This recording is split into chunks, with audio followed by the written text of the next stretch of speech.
Welcome to the Probate Nation and to the Sooner visitors who are visiting our show again for the second time. My name is Richard Ruddy. Tonight you will learn the basics of probating Oklahoma assets for a deceased non-resident of Oklahoma. From where to begin your probate journey, the legal and tax stops you will need to make along the way, and when to wrap up this ancillary probate. You know, probate is very much like traveling on a slow-moving steam engine train, which calls to mind, for me, the train trip many years ago of a famous U.S. Supreme Court Justice, Oliver Wendell Holmes. When approached by the conductor to confirm passenger tickets, Justice Holmes could not find his ticket. The conductor recognized who he was and said that would not be a problem, but Justice Holmes dissented, as you might expect a judge to do. While he had purchased a ticket, he needed to know where he was actually going. We are fortunate to have with us tonight Tyler Barrett, an Oklahoma probate attorney who does know all about ancillary Oklahoma probate. He will share critical steps to be addressed and stops to be made in the course of any ancillary Oklahoma probate journey. So at first, let me tell you a little bit about Tyler. Tyler is the founder and managing attorney of the law office of Tyler Barrett, PLLC. His practice focuses on wills, trusts, and probate, as well as planning for Medicaid and veterans benefits. And he serves his community as a member of the board of directors for the St. John's Episcopal Church Foundation and for the Cleveland County, Oklahoma Aging Services. Tyler, before we jump into a discussion of Oklahoma ancillary probate, please tell our viewers, is an ancillary Oklahoma probate something that somebody can do on their own? Well, thank you, Richard, for having me on the show. I'm glad to be here. And the short answer to that would be no. Technically speaking, that is allowed under the laws of our courts, but the process can be complicated, and if steps are missed along the way, it can have severe consequences for the family. So I generally do not recommend that anyone try to do a probate on their own. Well, that's important to know. Even though we're going to go ahead and dive into this ancillary probate rules, I think people need to keep in mind that they really do need to have legal counsel help them along the way. Well, let's talk a little bit about, let's get an overview of ancillary probate. What is ancillary probate? It sounds like some code word for something. Can you explain what it is?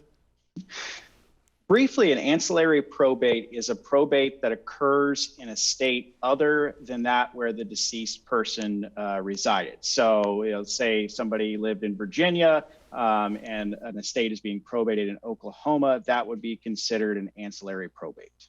And so what type of assets do you typically seeing need to be probated under the ancillary probate rules in Oklahoma? It's going to be several things. The most common that I see are mineral rights. So we are a big oil and gas producing state here in Oklahoma, and a lot of people that live elsewhere own mineral rights here. Second homes, so lake houses and other vacation homes.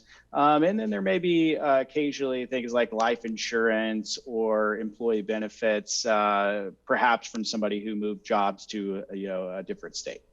You know, it's funny you should mention mineral interest because I know we reached out to you not that long ago. We were probating an estate, handling an estate administration here in Virginia. And the beneficiary of that estate had no idea that Dad had accumulated some oil and gas interest in Oklahoma. And of course, they had absolutely no information about that other than a tax bill. And so now they had to undertake the process to probate those assets. And so that's a good example of where ancillary probate can come into play. Who will typically need to be the person that undertakes the ancillary probate in Oklahoma? Would it be the administrator from the foreign state like Virginia, or would it be a local attorney in Oklahoma?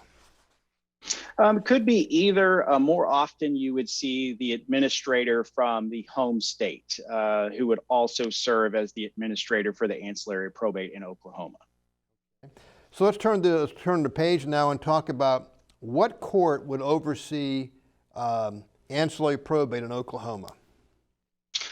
In my state, there is not a special probate court. That's a difference between Oklahoma and other jurisdictions across the country. So it's just going to be our standard district court sitting in probate.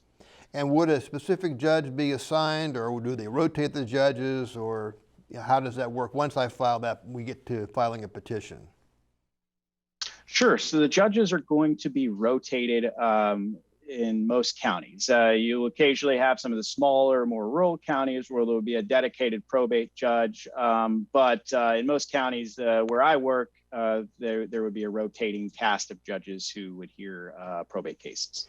So I understand from an earlier show that we did with you that there are different options available to probate in the state of Oklahoma. So tell me again, just briefly, what those are, and then we're going to go ahead and dig into those again. What are those options?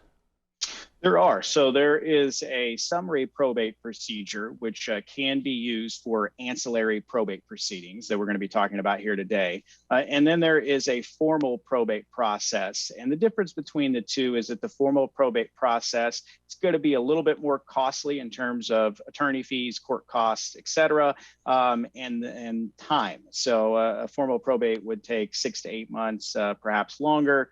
Whereas the summary probate might be concluded in as little as 60 days. Well, that sounds good. Well, let's kind of focus again on these assets that we would normally have to put through the ancillary probate process. So, kind of again refresh our memory of the assets that we would actually typically see subject to ancillary probate in Oklahoma. So, yeah, it's going to be mineral rights are the big one. We see that all the time. You know, you were talking about the estate you dealt with out there where the family didn't even know that their loved one had mineral rights. We see that all the time because there may be, you know, a well that produced for a number of years and then stopped. Vacation homes are another common asset subject to ancillary probate. And then again, those employee benefits and things, you know, maybe in the past, somebody worked for a company in Oklahoma and they were entitled to certain benefits and then they moved on to a job in a different state and never collected on those benefits. Sure. So ancillary probate is a little more complicated because we're dealing with different jurisdictions. Tell me what type of documents we're going to have to file with the district court to get that process going. The primary document is a probate petition, so that's not unlike our formal probate process, but this petition is going to contain some different things. It's going to talk about where the person resided, so were they in fact a non-resident of Oklahoma, and then if there are any documents from the court in the home state, so the probate court admitted the will to probate and issued an order verifying that, that document would also be filed with the petition. And then after the petition, or I guess at the same time the petition is filed, there would be something we refer to as a combined notice to creditors and notice of hearing. Okay. So do we go to court in order to get that certificate of authority to probate issued? It's actually kind of a quirk of Oklahoma law. Under our ancillary and summary probate procedures, there is not a hearing required up front to get the administrator of the estate appointed. So as long as we have a verified petition that includes any of the documents from the home state probate court, and there are no objections, we can have the administrator appointed right away without any sort of hearing. So if it turns out that I have somebody in Virginia that did a revocable trust and funded it with all of his assets, so I don't have anything to probate in Virginia, so I never qualify anybody here to be the administrator. So, but I have some assets. I have this, you know, oil and gas interest, or I have a vacation home or something out in Oklahoma. How do we proceed on that basis? That can make things a little bit tricky, but we would need a will that conforms to Oklahoma statutes insofar as witnesses and notary are concerned. If that is not, you know, if we don't have that, then we would secure an affidavit from an attorney in the home state stating in his or her opinion that will is valid under the home state's laws. Okay. Okay, so I'm going to switch gears on you because you also mentioned about this summary procedure, which sounded pretty good because it goes very quickly. Can you explain this in more detail as far as how we would take advantage of that and when it fits? So it fits in three circumstances. The first is going to be if the deceased has been dead for more than 5 years, and that's true whether they were a resident or non-resident. Then if the estate is less than $200,000 in value. And then finally, any non-resident decedent qualifies for our summary probate procedures. Okay, so if I have real estate, and I guess this would also apply to mineral interest because that's real estate, what can be done with this once the ancillary probate has been initiated? Can I sell it? Can I distribute it? Or is there limitations, or do I have to ask for court permission? Can you discuss that a little bit for folks? Sure. Under the summary procedures, the administrator is going to be more restricted regarding what they can do with the property. And the main thing there is that in the summary procedures, the property cannot be sold directly from the estate. So if the administrator or the personal representative wants to sell the mineral rights, real estate, or whatever it might be, they would want to utilize the formal probate procedures. Otherwise, under the summary procedures, after a period of at least 45 days, but generally it's around 60 days, there would be a hearing, and the assets of the estate would be distributed to the heirs and beneficiaries, if any, of a will. Okay. Well, let's go ahead and turn our attention now to the duties of a personal representative. Why don't you talk about, or the ancillary administrator, let's talk a little bit about what an ancillary administrator has to do once they've been qualified to act in Oklahoma with respect to real estate, mineral interest, a vacation home, or whatever it may be. Sure, yeah, the duties are not going to be quite as comprehensive as with a formal probate process, but they are still significant nonetheless. The ancillary administrator is going to coordinate with the home state court and the attorneys working on the case there. They are also going to identify all of the assets of the estate. In my experience with summary or ancillary proceedings, most of the time that's known because it's only one asset. And then notifying creditors. So even though we may have already dealt with any creditors at the home state, there still is a notice to creditors that has to be published or filed and published here in Oklahoma. Okay. Now, in the normal Oklahoma probate scenarios, we have to file some other documents. So I'm going to ask you, does the ancillary administrator have to file an inventory? They do not. So that's kind of one of the things that cuts down on the time and the cost involved when you do an ancillary or summary probate. Is there is no formal requirement to file an inventory. Let's go the next step further. For whether it's a regular probate or ancillary probate or a summary procedure, do they have to file an accounting? There would be an accounting, so a final accounting along with a petition for distribution. That's how the personal representative or the ancillary administrator would close out the estate. And that's going to include any receipts of property or income, and then any disbursements concerning expenses and the like. Okay. So let's turn to, creditors are always an issue, whether it's a regular probate or an ancillary probate. So what kind of notice requirements are there to creditors in an ancillary probate procedure in Oklahoma? So a notice to creditors would be filed with the probate court, and then that notice would also be published in the newspaper in the county where the probate is taking place, as well as mailed to any known creditors, which our laws here and our cases define pretty broadly as anyone who has any chance of being owed money by the deceased. If it is a regular probate, 60 days is the time frame that creditors have to come forward and file their claims. If it is a summary procedure, then they have only 30 days. So that can actually be one of the advantages of doing a summary probate, is it shortens the cutoff time for creditors. So I guess the purpose behind these notices is to cut off creditor claims so we can go ahead and proceed to wrapping up the ancillary probate. Is that the purpose behind these? It is, yes. In Oklahoma, as with most other states, we cannot close out the probate proceedings or distribute the estate of the deceased with pending creditor claims on file. And so if a creditor wants to file a claim, do they file it with the court or with the personal representative? So they would file it with the court, and then they would also mail that to the personal representative or the attorney for the personal representative. And so let's say I get a claim filed, then what am I supposed to do with that? Pay it, settle it, negotiate? I mean, especially if I disagree, do I try to negotiate or do we litigate it? Do we have those options? All of the above. I never advise just paying the claim. Without diving into it further. So the main thing the personal rep should do is they receive a claim is take it to their attorney if the attorney doesn't already have it. And then we can assess, is the claim valid? Is it the right amount?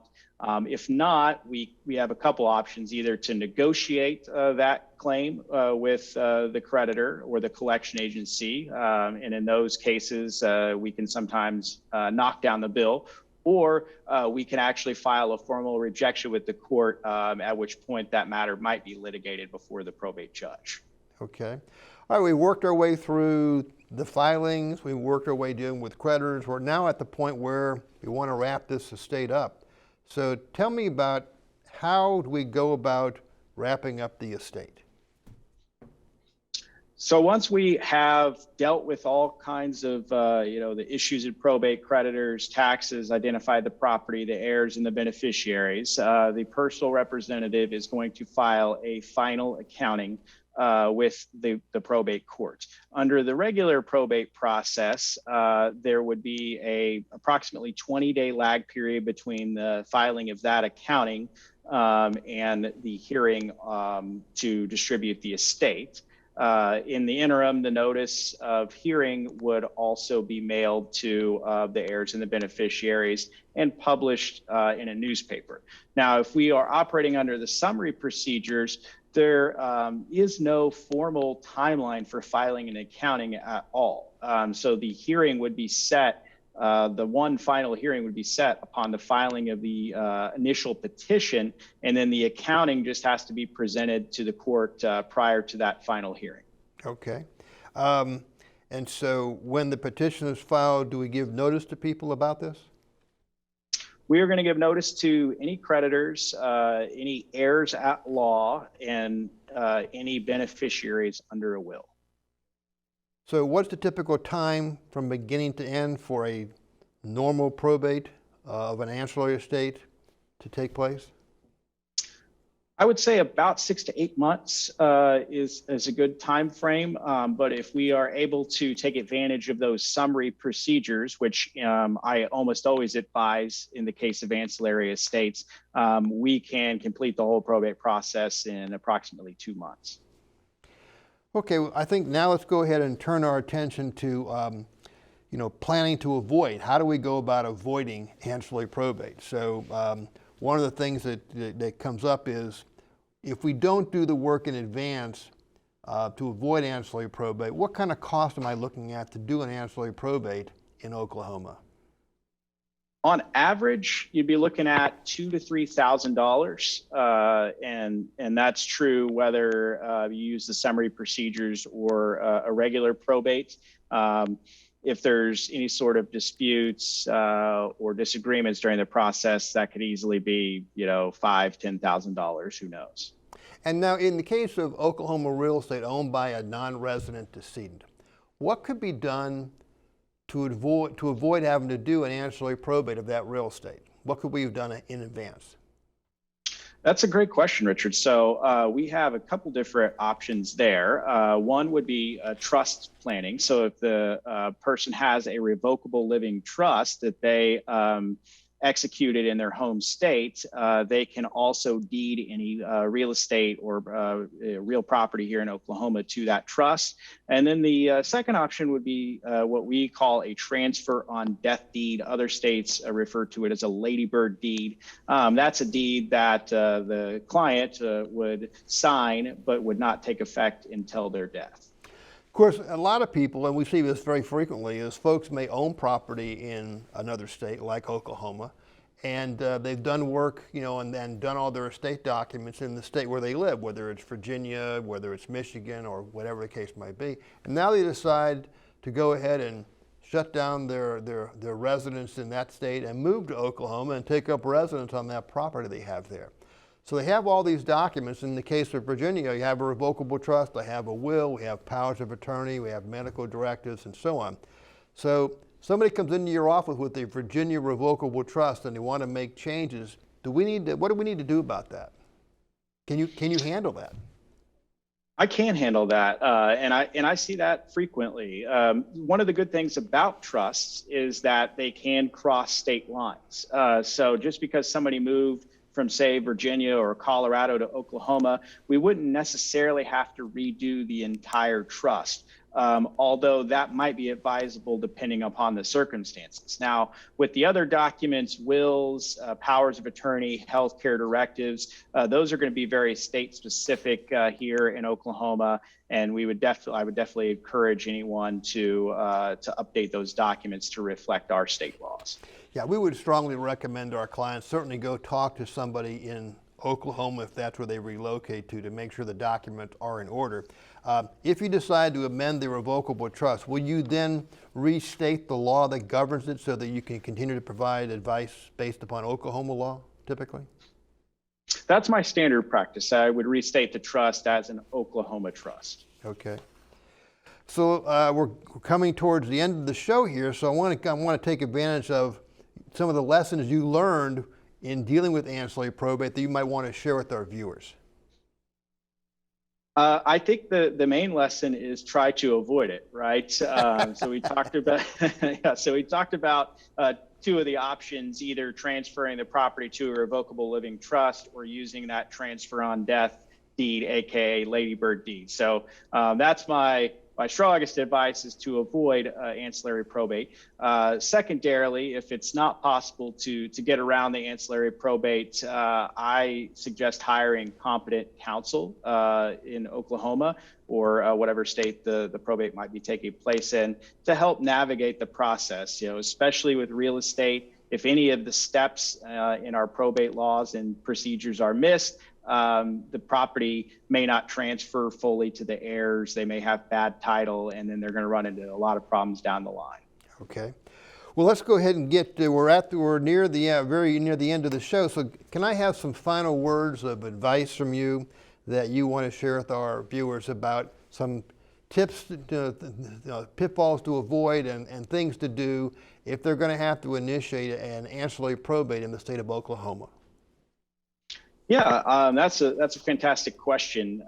I think just the first thing would be to get the process going sooner rather than later. As time goes on, probates here in Oklahoma become more difficult to do. If you're dealing with multiple generations, that's even more true. So get the process going as soon as possible.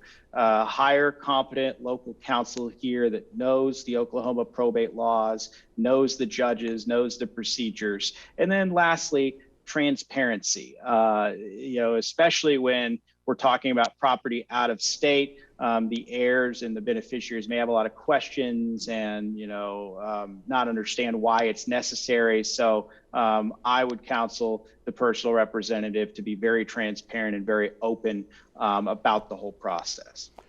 Well, I think that's all good advice entirely. On behalf of the Probate Nation, I want to thank you for visiting with us again and for sharing both an overview of Oklahoma ancillary probate, your advice as to what to do and not to do in the course of an ancillary probate, and of course, the importance of getting legal advice before and during this probate journey. valuable information and a great public service to our Probate Nation viewers. So thank you again. Thank you. You know, without a doubt, probate can be complicated and confusing, especially if you need to probate Oklahoma assets for an estate of a non-resident of Oklahoma. Tyler has given you an excellent introduction to the Oklahoma ancillary probate process, including steps to take and pitfalls to avoid. If you heed his advice, your Oklahoma ancillary probate train ride should go a bit more smoothly. But I would be remiss if I did not emphasize again the importance of consulting with a local Oklahoma probate attorney. The guidance of an experienced professional will help you avoid unnecessary work, delays in your probate journey, and additional fees and costs. This brings us to the conclusion of our show. Hope you found the show helpful. Replays of all shows can be viewed on the Probate Nation website and on the YouTube channel. On behalf of the Probate Nation, thank you for visiting with us.